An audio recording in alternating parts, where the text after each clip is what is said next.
J'ai entendu dire que les timbres disparaissaient. Est-ce que c'est vrai? Depuis le 1er janvier 2023, la Poste a effectué quelques changements au sein de son offre de timbres, notamment pour les lettres rouges dites prioritaires.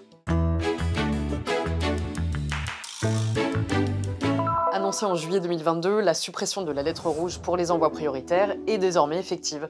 Une petite révolution que la Poste explique par une évolution des usages et une volonté de réduire son empreinte carbone. En effet, les lettres prioritaires aggravaient son bilan énergétique. En effet, le traitement des lettres rouges nécessitait un transport rapide, incluant souvent un avion.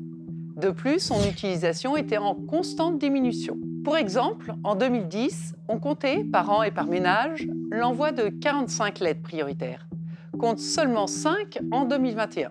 Cette importante diminution s'explique notamment par nos usages. Désormais, nous nous tournons davantage vers le numérique, les mails ou encore les SMS pour les envois urgents. D'ailleurs, si la lettre rouge telle qu'on la connaissait disparaît, les envois ponctuels urgents sont toujours possibles. Pour ce type d'envoi, la Poste propose désormais une lettre en ligne appelée e-lettre rouge. Cette dernière est envoyée depuis l'espace laposte.fr jusqu'à 20h.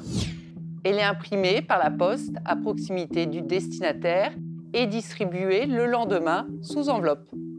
Sachez toutefois que les timbres lettres prioritaires achetés avant le 1er janvier 2023 restent utilisables. Par ailleurs, existe-t-il une alternative pour les personnes qui n'ont pas accès à un ordinateur ou à un réseau Internet ? Si vous êtes éloigné du numérique, mais proche d'un bureau de poste, vous avez la possibilité d'envoyer une e-lettre rouge depuis ce dernier via un automate ou avec l'aide d'un conseiller. Quant aux envois du quotidien non urgents, qu'il s'agisse d'une carte postale ou d'un courrier administratif, le timbre vert, lui, est toujours disponible. Voilà, vous savez tout, ou presque tout. À très vite pour un nouveau Consomag et retrouvez toutes les informations sur le site inc-conso.fr.